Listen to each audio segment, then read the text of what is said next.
La semilla más pequeña se convertirá en la planta más grande de la huerta, dice la palabra del Señor para este día domingo 13 de junio de 2021, 11º domingo del tiempo ordinario, domingo día en que Cristo ha vencido la muerte y nos ha hecho partícipes de su vida inmortal, como nos lo dice una de las plegarias eucarísticas que se usan para la Eucaristía. Hoy los invito para que tomemos la iniciativa pues allá en nuestros hogares de meditar en torno a la palabra del Señor. Invoquemos a la Santísima Trinidad diciendo en el nombre del Padre, del Hijo y del Espíritu Santo. Amén. La Iglesia medita hoy con el Evangelio de San Marcos capítulo 4 versículos 26 al 34. En cierta ocasión dijo Jesús a la multitud: sucede con el reino de Dios como cuando un hombre siembra la semilla en la tierra. Él se acuesta a dormir y luego se levanta. Pasan los días y las noches y la semilla germina. Crece la planta sin que él sepa cómo la tierra por sí misma da la cosecha. Primero una planta, luego la espiga, y por fin la espiga se llena de grano. Y cuando el grano está maduro, el hombre empuña la hoz. Llegó el momento de recoger la cosecha. Decía también: ¿con qué podremos comparar el reino de Dios? ¿Cómo nos lo podremos imaginar? Sucede como con el grano de mostaza cuando se siembra en tierra. Es la semilla más pequeña de todas, pero después de sembrarla crece y se convierte en la planta más grande de la huerta. Echa ramas tan grandes que los pájaros pueden descansar a su sombra. Y con muchas parábolas como estas les predicaba, adaptándose a lo que ellos podían entender. Sin parábolas no les hablaba, pero en privado se los explicaba todo a sus discípulos. Palabra del Señor. Gloria a ti, Señor Jesús. En el Evangelio de hoy, Jesús nos cuenta una vez más dos breves historias que suceden todos los días en la vida de todos y cada uno de nosotros. La historia de la semilla que crece por sí misma y la historia de la pequeña semilla de mostaza que crece y se hace grande.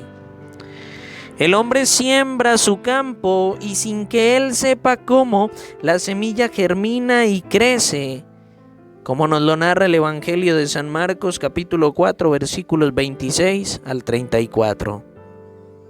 El agricultor se pone a plantar y conoce el proceso de la semilla.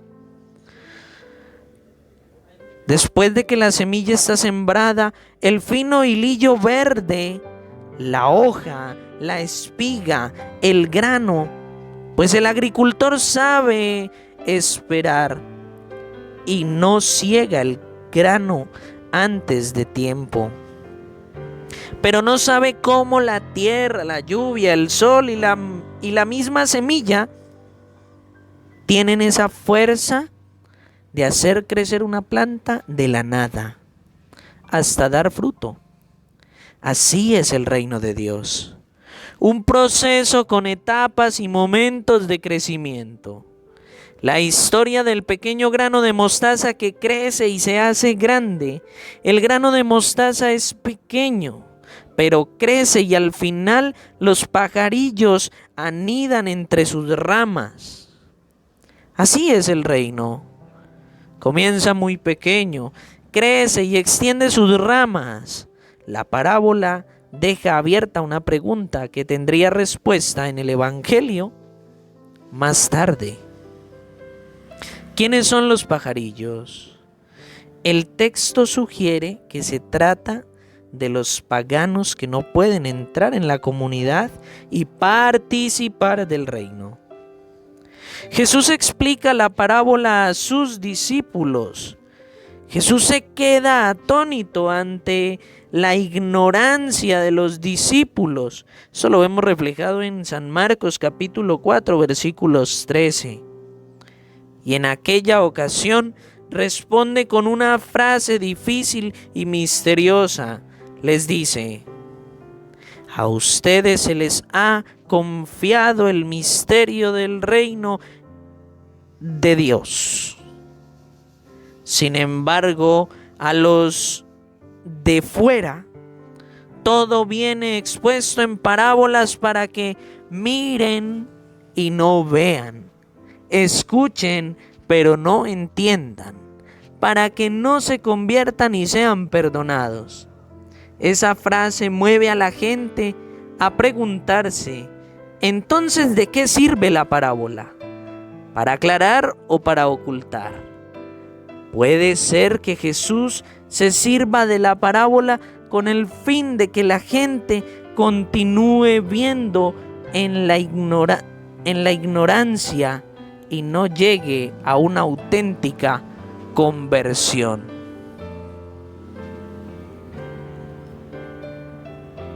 Por supuesto que no. La gente no puede ni ver ni vivir en medio de la ignorancia. Jesús por eso utilizaba este tipo de parábolas para poderle llegar a la gente y para poder transformar su corazón. Por medio de las parábolas, Jesús hacía percibir la presencia misteriosa del reino en las cosas de la vida. Una parábola es una comparación. Él usa las cosas conocidas y evidentes de la vida para explicar las cosas invisibles y desconocidas del reino de Dios. Por ejemplo, la gente de Galilea comprendía cuando se hablaba de semilla, de terreno, de lluvia, de sol, de sal, de flores, de peces, de cosechas, etcétera, etcétera, etcétera. Y Jesús usa estas cosas conocidas de la gente, nada más y nada menos que para rodearlos de la presencia del misterio del reino de Dios. Se abrirá paso y producirá su fruto, aunque no sepamos ni cuándo ni cómo.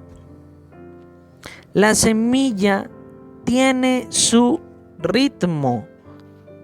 Ese ritmo hay que tener paciencia para poder descubrir cómo la tiene el labrador.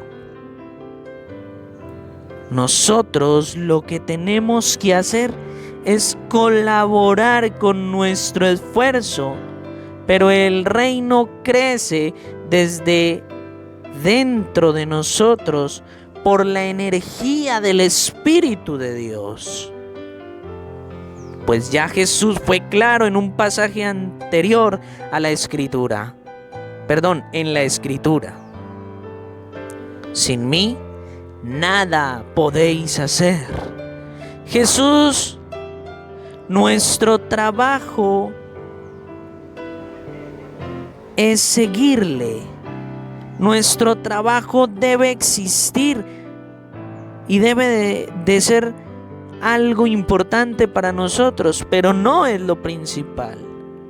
El que anima un grupo de fe o dirige unos ejercicios o predica cada domingo a la comunidad no ha de pretender que se vean inmediatamente los frutos. Lo que sí ha de hacer es no estorbar al Espíritu de Dios, porque es Él quien hará fructificar todos esos esfuerzos. Que el Señor Jesucristo nos bendiga, para que así el mismo Jesús nos pueda explicar la parábola y nos pueda contar la historia que mueva a los demás a la imaginación y a la reflexión, para que podamos descubrir algo en medio de estas dos parábolas que acabamos de meditar. Porque hoy hay que preguntarnos, ¿qué hemos descubierto a través de las dos parábolas planteadas por Jesús? Señor, siembra la serenidad en mi alma. Siembra la confianza en ti, la esperanza en tu palabra, que es más eficaz que todo proyecto humano. Amén. Mi querido hermano y mi querida hermana que me estás escuchando a través de estos medios digitales, te invito para que si no te has suscrito a mi canal de YouTube, lo hagas, te suscribas, compartas el contenido, le des like y bueno, sigamos siendo cada vez más familia y comunidad en este canal de YouTube, donde a diario subimos reflexiones diarias del Evangelio. Activa la campanita para que YouTube te notifique cuando debemos o cuando tenemos nuevo contenido en nuestro canal, cuando debemos hacerte acuerdo a través de YouTube que tenemos nuevo contenido. Y bueno, estamos unidos en oración. Espero oren por mí. Soy Anthony López. Yo también oraré por ustedes y les deseo a todos un abrazo fraternal en Cristo Jesús que nos fortalece corporal y espiritualmente. Que tengan todos y cada uno de ustedes, amable audiencia, un feliz y santo domingo en el Señor, en compañía de Él y de sus familiares, amigos y conocidos.